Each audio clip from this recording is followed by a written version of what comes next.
인도에서도 가장 가난한 지역에서 산다는 것은 하수도가 없는 세상에서 산다는 것. 하루 저녁 몰아닥친 비바람에 물바다가 되어버린 길 위를 표류해야 한다는 것. 몬순이 끝나간다고 생각했던 요즘, 몬순이 끝나서 너무 덥다고 생각했던 어제, 하늘에서 굵은 비가 내리기 시작했습니다. 빗줄기는 마치 내게 거봐, 끝날 때까지 끝난 게 아니지 라고 말하는 듯 합니다. 내일 새벽 운동하러 가려고 산 따끈따끈한 5,500루피짜리 새 자전거를 비웃듯 말이죠. 일기예보는 이번 주 내내 비가 온다고 말하고 새 자전거는 한번 타보기도 전에 비에 촉촉히 젖었습니다.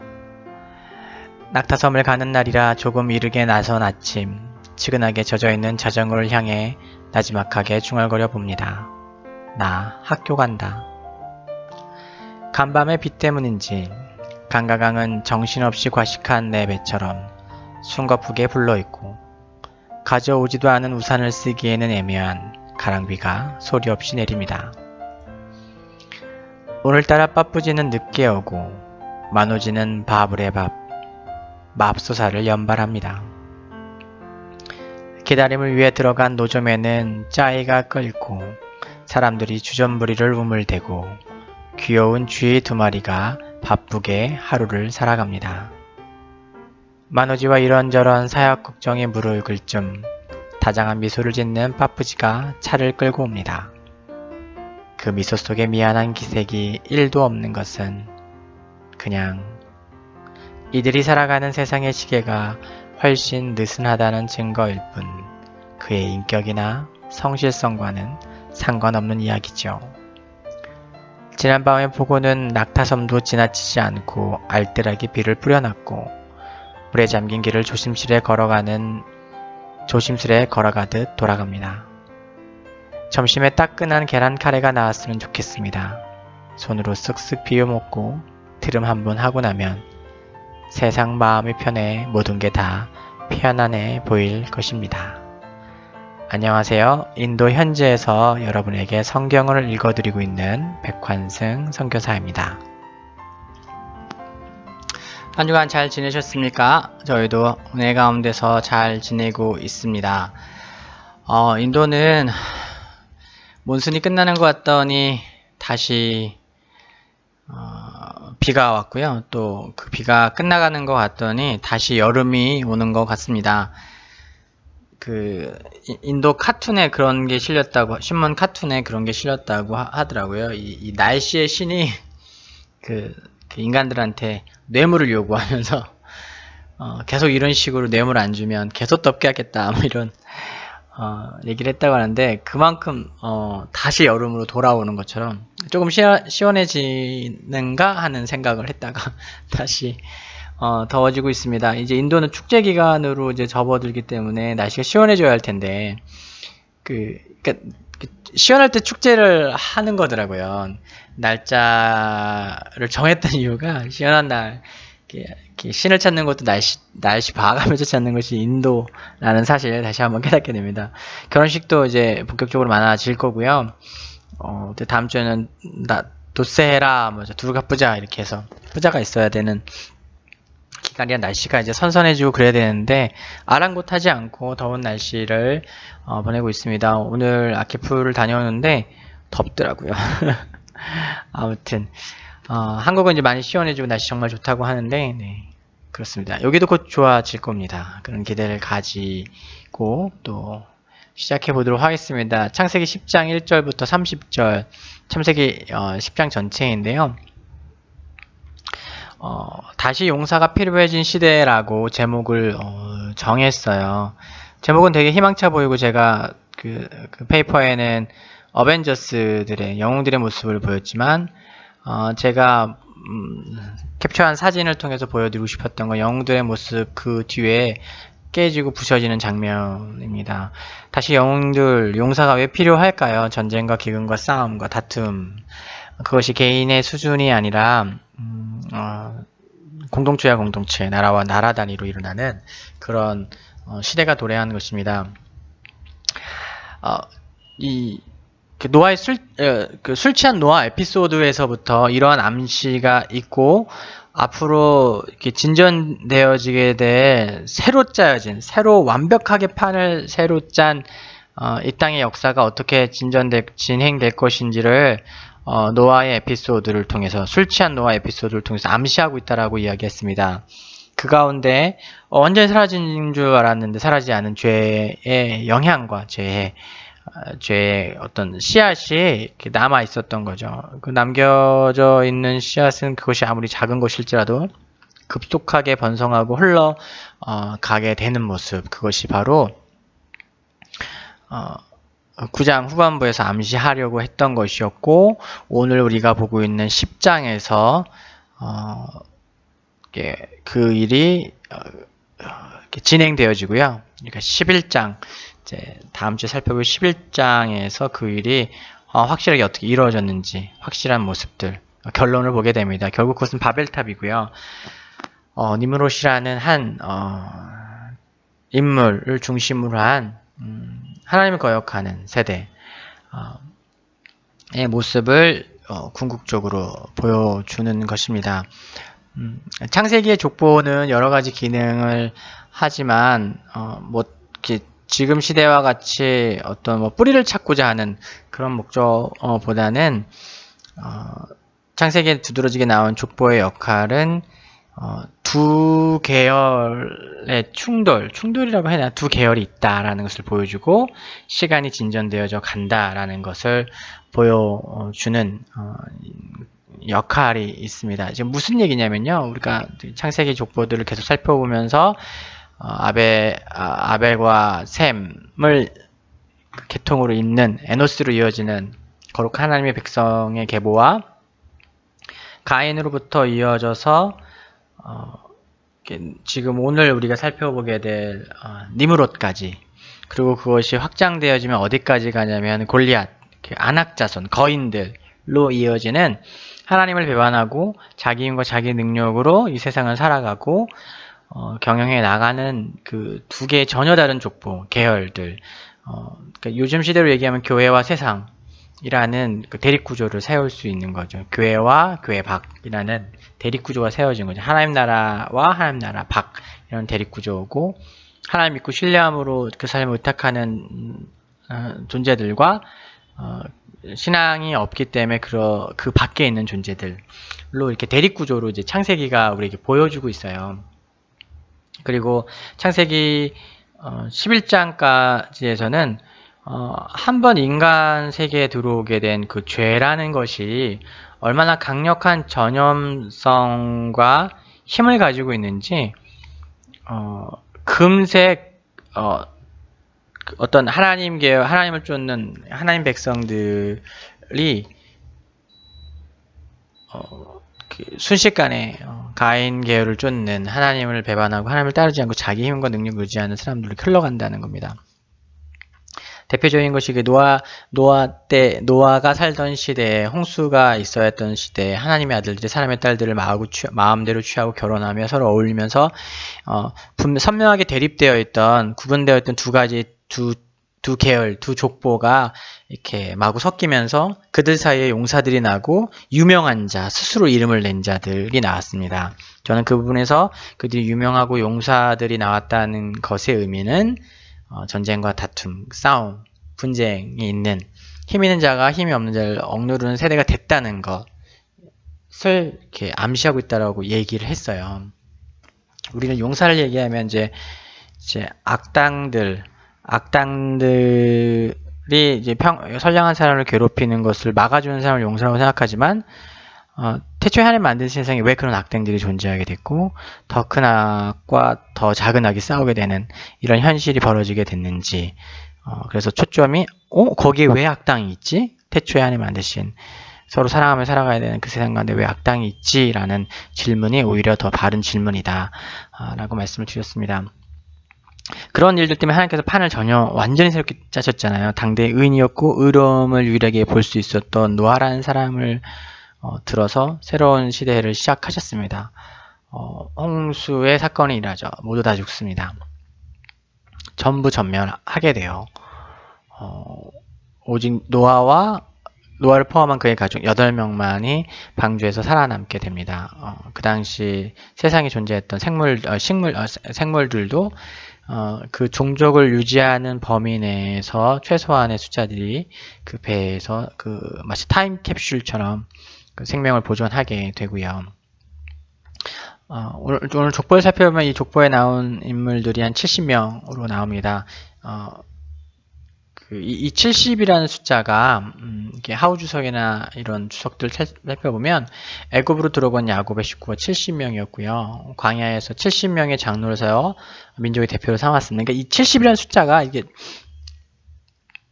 어떤 숫자를 의미하냐면은 어떤 것의 전체를 의미하는 거예요. 그래서 지금 족보에 70명이 나왔지만 그 70명을 통해서 얘기하는 거, 온 세상이 이렇게 번성해 갔다.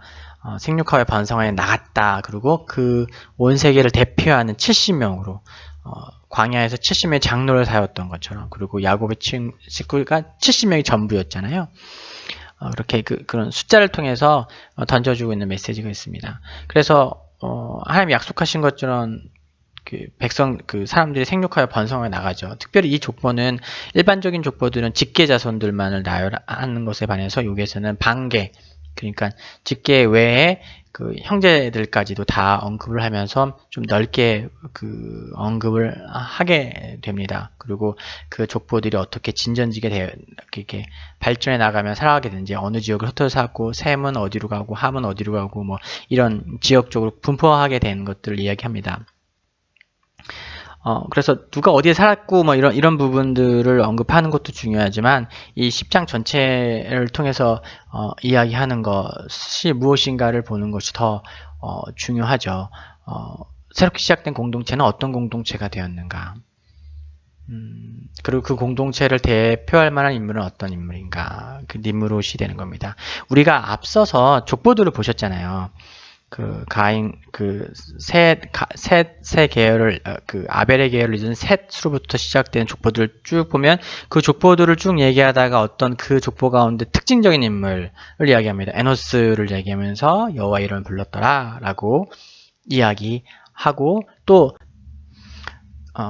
그 반대편에 있었던 그 가인 계열의 자손들의 이름들을 쭉 언급하다가 그 가운데 특징적인 인물 한 사람, 라멕이라는 사람을 들죠. 그래서 라멕, 아다여 실라여 내 노래를 들어라.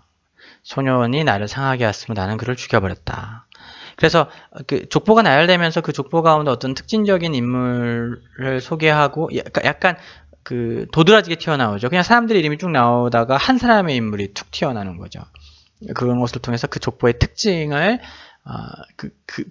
언급되는 그 족보의 사람들이 어떤 집단이었고 어떤 사람들이었는지를 드러냅니다. 그런데 오늘 우리가 보고 있는 이 족보에서 톡 튀어나와서 도드라지게 드러나 있는 인물이 누구입니까? 바로 니므롯이라는 사람입니다. 그는 특이한 사냥꾼, 능한 사냥꾼, 용맹한 사냥꾼이라는 표현으로 세워지고, 그는 그냥 유명해진 것뿐만 아니라 그를 통한 별명까지, 석단까지 만들어지게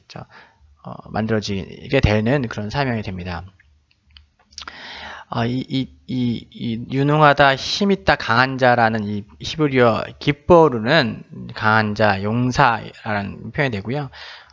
조금 의욕을 강하게 하는 성경에서는 하나님을 무시하는 뭐 이렇게도 이제 번역을 합니다. 그 의도를 드러내는 건데, 무시하고 자기 힘으로 하려고 하는 뭐 이런 식으로까지 번역을 하는 것은 결코 이 족보에서 이 용사를 언급한 것이 이 족보 가운데 이런 천하장사가 났었다라는 것을 이야기하는 것이 아니라, 이 족보 전체의 특징이 어느 계열의 족보를 따르고 있느냐, 가인과 아벨 중에서 가인의 계열, 가인 그리고 라멕으로 이어지고 네피림으로 이어지는 하나님을 대적하고 자기 힘과 자기 능력으로 살아가는, 하나님의 언약을 믿지 않고 그런 종족이 됩니다. 이 하나님의 언약을 믿지 않고 신뢰하지 않는다는 점들도 우리 바벨탑 사건에서 되게 도드라지게 드러납니다. 또 다음번에 다루면서 또 많은 이야기를 하겠지만, 결국 우리의 저주받은 상태, 인간의 고통받는 상태의 근본적인 모습은 무엇이냐면, 하나님의 축복과 하나님의 돌보심의 언약, 약속을 믿지 못하고 우리가 끊임없이 스스로 고민하고 미래를 염려하게 된다는 거예요. 그러니까 내가 무엇을 할지 열심히 추구하면서 무언가 쌓아 나가는 그런 행위가 아니라 그냥 우리가 고민하잖아요. 이렇게 막 이렇게 한숨을 쉬고 막 땅이 꺼질 것처럼 잠을 못 이루면서 고민하게 되잖아요. 걱정하게 되고 염려하게 되잖아요. 우리가 열심히 살아가는 것에 더 무거운 짐을 얹어주는 근심과 염려, 그것이 믿음을 가지지 못하는 사람들이 처한 저주의 하나의 상태이기도 합니다. 그 선교지에 있으면서 선교사도 비슷한 것들을 겪어요. 이렇게 있다 보면 사역들이 이렇게 커져 나가져 있고 이렇게 지출해야 되는 수준들이 이렇게 많아져 있는 상황이 되었을 때 여러 가지 상황들의 변수에 따라 그 후원이 끊어질 수도 있고 지원이 끊어지면은 고아원 애들 이건 끊어지면 안 되는데 이런 게 있잖아요. 학교 이번 달 교사들 월급은 줘야 되는데 이제까지 계속 은혜로 계속 주었지만 이대로 계속 커지면 왜냐면 이제 계속 지출이 늘어나잖아요.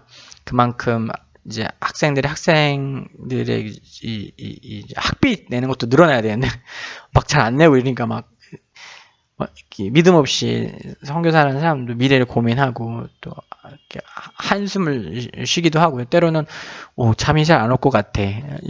그런 마음이 들기도 합니다. 다시 돌고 돌아서 여기까지 하나님의 은혜로 인도해 주셨으니까 앞으로 인도해 주시겠지, 가장 선한 방법으로 하시겠지라는 믿음을 가지고 주님께서 마음을 만져주시면 이제 거기 안에서 평안을 얻고 이렇게 쉼을 얻게 되는 거죠. 그러나 그 전까지 그 고민과 근심이 몰려왔을 때, 이제 표현이 어떨지 모르겠지만 악한 마귀가 공을 던져 놓은 거예요. 질문의 공을 딱 던져 놓은 거예요. 내가 이걸 붙들고 그거 보면서 이거 어떡하지? 이거 붙들고 있는 게 아니라 이게 다시 믿음이라고 써가지고 다시 던져야 되는데 던지지 못하고 내가 붙들고 있는 그런 상태들 우리도 우리도 겪죠. 선교사도 겪습니다. 근데 선교사만 겪겠습니까? 이렇게 일상을 살아가는 분들 이렇게 보면 그렇더라고요. 취업 못한 친구들은 취업 때문에 걱정하고 취업한 친구들은 이제 승진 때문에 고민하고 승진 많이 해서 이사 이런 데까지 올라가신 분은 이제 금방 퇴사하고 걱정하시고요. 그게 그렇더라고요. 그 고민 가운데 근심 가운데서 이게 우리에게 계속 잊을만 하면 하나씩 콕 던져서 삶의 현실이라고 던져오는 그 미래에 대한 걱정이라고 이렇게 우리에게 공이 넘어왔을 때 우리가 이것을 보고 현실을 직시하고 열심히 살아가려고 노력하고 힘을 내자라고 마음 먹는 것이 아니라 이것을 조물락거리면서 이렇게 보면서 막 한심 주고 힘들어하고 막 걱정하는 게 되는 게 또 우리의 현실이고 우리의 처한 상황인 것 같습니다. 그것을 믿음으로 이길 수 있고 믿음으로 써서 다시 그 공을 던져내고 내가 미래를 다스릴 수 없으니까 그냥 나는 오늘 주어진 거 내가 할 수 있는 그것에 집중해서 최선을 다하자로 하면서 그냥 오늘 주어진 것들을 이렇게 부지런히 해나가면 사실은 그렇지 않습니까? 지금 한국이 더 안전할까요? 인도 여기가 더 안전할까요? 그쵸.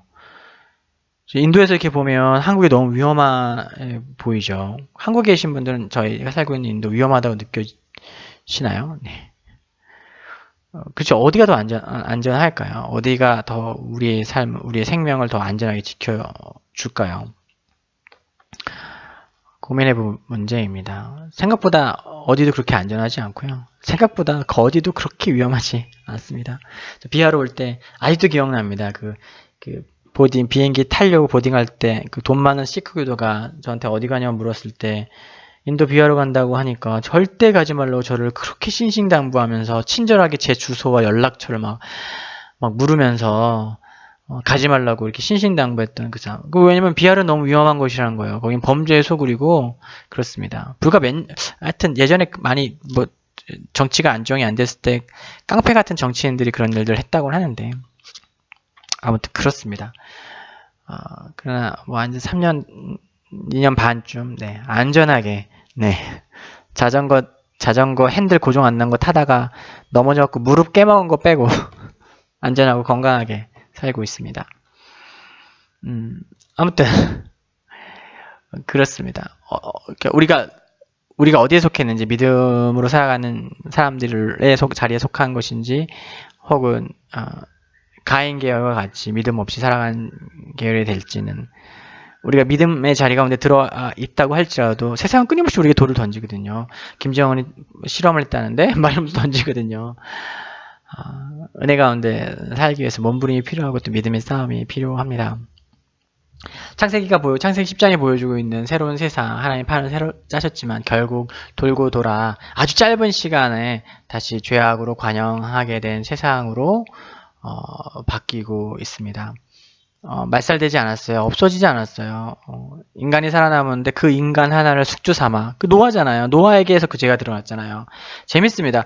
셈이나 함, 야벳에게서 그 죄의 씨앗의 암시를 하지 않고 노아라는 당대의 의인이었고 하나님 앞에서 선한 모습을 보였던, 의로움을 유일하게 보여주었던 노아에게서, 노아가 술 취한 모습을 통해서 그 안에 죄가 있고 그 안에 실수가 있는 것을 통해서 마치 노아를 죄의 숙주 삼아 이 세상에 죄가 퍼진 거라는 것을 창세기 9장 말미와 10장에서는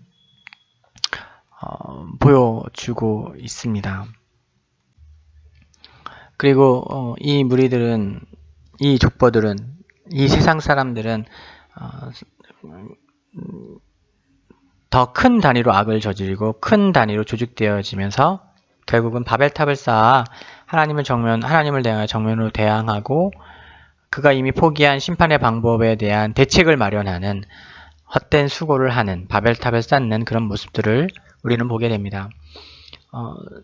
창세기 이 부분을 보면서 이렇게 뭐랄까요, 치열하게 부딪히게 되는 건 내 안의 죄입니다.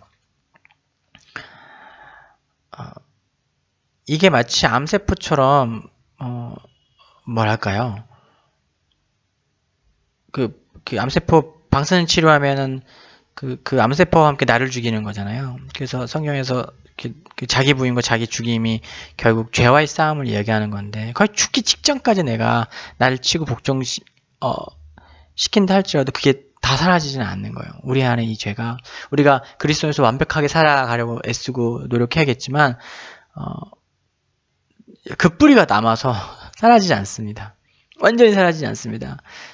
그것을 신학적으로 이제 성화의 과정으로 간다라고 얘기하고, 지금 성화의 과정이 있지만 완전히 영화롭게 되는 것은 마지막 내가 되는 거라고 이야기를 하지만, 그것으로 위로를 얻지만, 오늘 이 땅을 살아가면서 내 안에 사라지지 않는 죄의 모습과 연약함과 유치함과 치졸함들이 남아있는 그것들을 보면서, 그것이 노아도 그랬잖아, 완전히 하나님이 새로 시작했던 그 세대에도 그랬구나 라는 것들을 말씀을 통해서 다시 이렇게 발견하게 되었을 때 되게 불편한 것,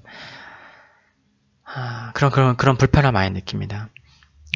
죄를 이길 수 있고 우리가 완전히 승리할 수 있다라고 누군가가 얘기해 줬으면 좋겠는데 완전히까지는 되지 않는구나. 그리고 그런 절망과 답답함은 주님 긍휼히 여겨주십시오. 주님 좀 도와주십시오. 주님 좀 살려주십시오. 은혜가 필요합니다로 우리를 이끕니다. 저를 이끕니다. 결국 이 말씀의 결론 속에서 그리스도를 볼 수밖에 없는 거예요. 그리스도를 소망할 수밖에 없는 거예요. 그리스도를 구하지 않고서는 나라는 존재가 해결되지 않고 나라는 인생이 해결되지 않는 것이죠. 창세기 10장 그리고 11장까지 성경은 그것을 보여줍니다. 죄의 끈질김, 그의 억압의 무시무시함, 인간이 한 사람이라도 남아있는 한 그 한 사람 안에도 은밀하게 숙주처럼 살아남아서 우리를 억압하고 다스리고 우리를 결국 하나님을 믿는 거룩한 백성들의 계열 에노스와 셋과 아벨, 그들처럼 하나님을 예배하고 에노스 여호와 이름을 부르는, 죽을 존재라고, 나는 죽을 존재라고 고백하면서 하나님을 찾는 것이 아니라 나의 힘과 나의 능력으로 나의 이름을 드러내는 방식으로 살아가지 못해서 안다라는, 그래서 우리를 대표하는 대표 선수의 이름은 거룩한 순교자의 이름이 아닌 니무롯 같은 당대 사냥꾼, 유명한 자, 능한 사냥꾼이 되는 것입니다. 그러나 그 끝에서, 그 결론 앞에서 끊임없이 그리스도의 얼굴을 봅니다. 아니, 구하게 됩니다. 소망하게 됩니다. 그리고 그분께 은혜를 구합니다. 주님, 오늘도 나를 구원하시고 나를 붙들어 주옵소서. 사랑하는 여러분, 스스로의 부족함과 죄의 모습에 부딪힐 때 그것을 합리화하면서 육체가 약해서 그렇다라고 말하지는 않아야겠지만, 성경이 분명히 현저하게 우리에게 지적하고 있는 것, 저와 여러분은 은혜가 필요한 사람입니다. 그 은혜를 떠나서 존재할 수 없습니다. 그 은혜 안에 거합시다. 그 은혜가 우리를 비출 때 우리 안에 막 활성화됐던 죄와 연약함과 이런 것들이 이렇게 빛 앞에 어둠처럼 이렇게 숨어 들어가겠죠. 결국 십자가 앞에서 완전한 제사로 드려진 그 제사로 우리의 죄는 해결되어졌고, 또 마지막 날 하나님 앞에서 해결되어 질 것입니다. 해결되어졌고 해결되어질 것입니다. 그때까지 우리는 은혜를 구하고 은혜 안에 머무는 믿음의 싸움들을 해야 하고요. 그 은혜를 구하는 것, 나 스스로 할 수 없다는 것을 인정하는 것, 그 겸손하고 가난하고 때로 참담한 그 심정이 그래도 우리를 하나님께 더 가까이 이끌어주고, 우리가 우리의 이름을 스스로 내는 것이 아니라 하나님의 영광과 그분의 이름을 더 드러내는데 기쁨을 누리는. 왜냐하면 내 이름을 드러낼 게 없으니까 내가 감히 나서면 안 되지 라고 여기고, 오직 하나님의 이름과 하나님의 영광만을 높이고자 하는 거룩한 열망을 가지게 하는 것은 그런 분명한 자기인식과, 또한 그런 우리를 사랑하시고 복을 주시고 축복해 주신 그 하나님에 대한 하나님부터 주어진 계시에 대한 분명한 지식이 될 것입니다. 네, 한 주간 또 은혜 가운데 승리하시고요. 지치고 피곤하고 또 우리를 위협하는 많은 뉴스들이 있지만 우리가 은혜를 입은 자라는 사실 붙들고, 오늘 저녁에도 다시 한번 주의 은혜를 베풀어 주옵소서. 그 은혜를 구하시는 저와 여러분 되기를 주님의 이름으로 축복합니다. 한 주간 승리하시고요. 다음 주에도 하나님 말씀 가지고 여러분 찾아뵙겠습니다. 사랑하고 축복합니다.